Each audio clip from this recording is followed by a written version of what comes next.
है। यदि वो मुझे आशीष देता तो आशीष को लेना भी है, ये नहीं कि मैं नहीं ले रहा। आशीष लोगे तभी तो बढ़ोगे, और आशीष तो सबको चाहिए यहाँ पे चाहिए ना सबको।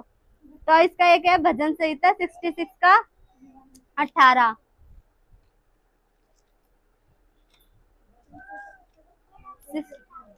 हाँ 700 पेज नंबर।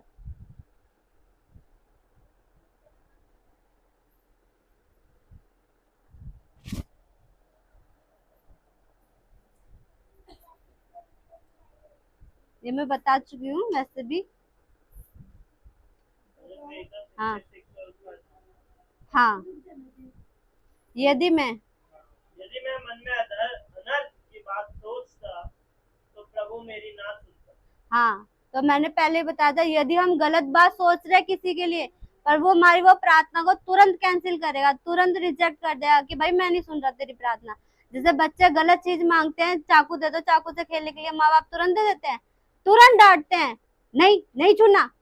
देने की बात तो अलग, छूना भी नहीं, क्या उसको छूना भी नहीं। तो परमेश्वर ऐसे कह रहा है, तू किसी के प्रति अनर्थ बात को सोचना भी नहीं, क्या है उसको सोचना भी नहीं। क्योंकि सबसे पहले क्या हमारी आंखें देखती है, वो पाप करती है और वो मन में विचार लाती हैं।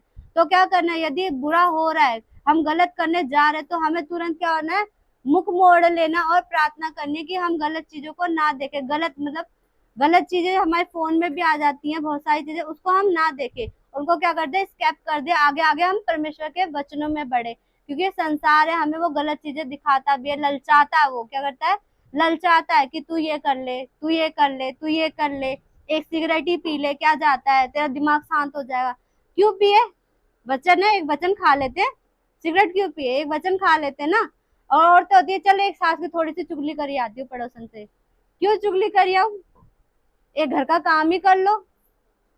तो ये परमेश्वर कह रहा है, तू अनर्थ की बात कर, सोचना भी मत, क्योंकि वो प्रार्थना हमारी क्या हो जाएगी, तुरंत रिजेक्ट हो जाएगी। वो हमें काम नहीं करना है, क्योंकि परमेश्वर को भले काम उत्तम लगते हैं, और जो गलत बातें होती है वो उसके लिए व्यर्थ की बातें है, वो सुनेगा ही नहीं, क्योंकि उनको भी औरों की प्रार्थना सुननी है, वो सिर्फ हमारी गलत बातों के लिए नहीं बैठे हैं।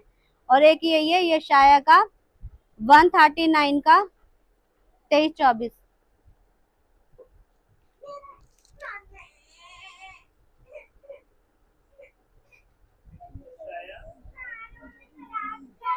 एक मिनट, 39 है उसका 23-24।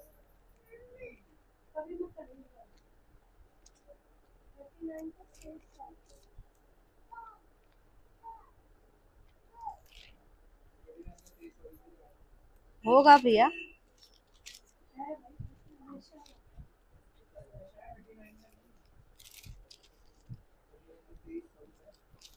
एक मिनट देखने दो।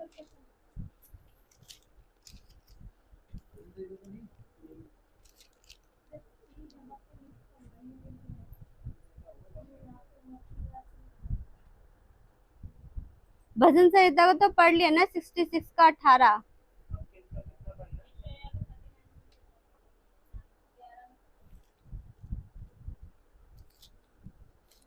मुझे पेन चला हुआ है इसलिए समझ में नहीं आ रहा थोड़ा, चलो इसको छोड़ दो।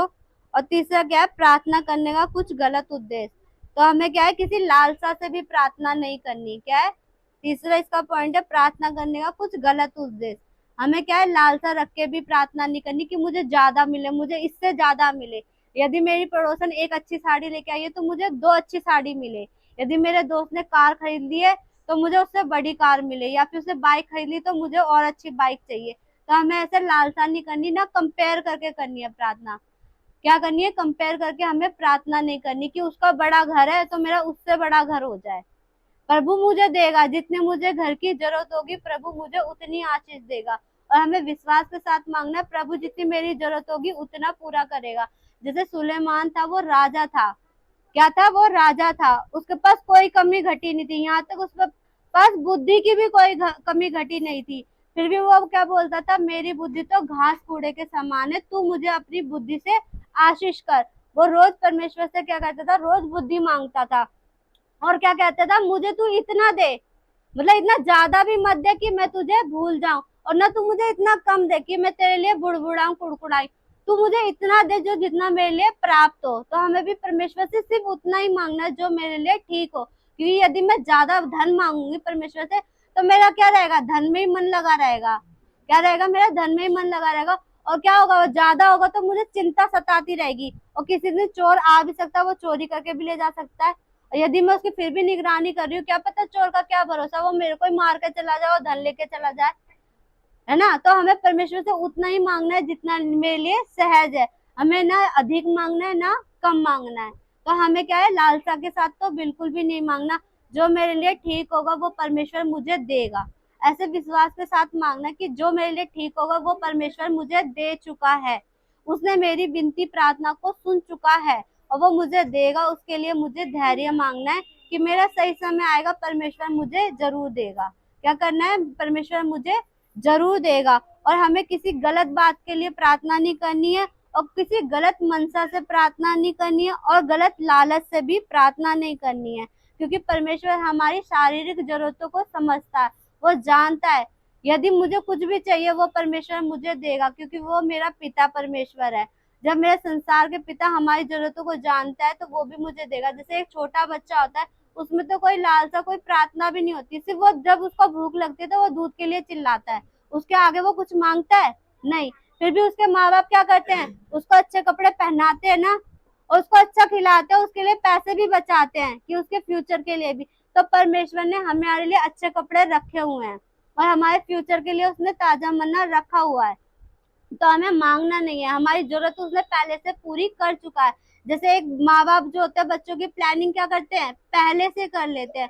और हम जब माँ बाप क्या है, वो तो 9 महीने पहले से माँ जानती है कि बच्चा पेट में कैसा है, पर परमेश्वर उससे भी पहले से जानता है। वो जो हमारी हड्डी, हमारा मांस, हमारे इतना से एक बूंद भी नहीं बना था, परमेश्वर तब से हमें जानता है। तो वो हमारी क्यों नहीं सुनता होगा, वो उसने हमारे लिए क्यों नहीं तैयारी कर रखी होगी, उसने हमारे लिए पूरी प्लानिंग कर रखी है।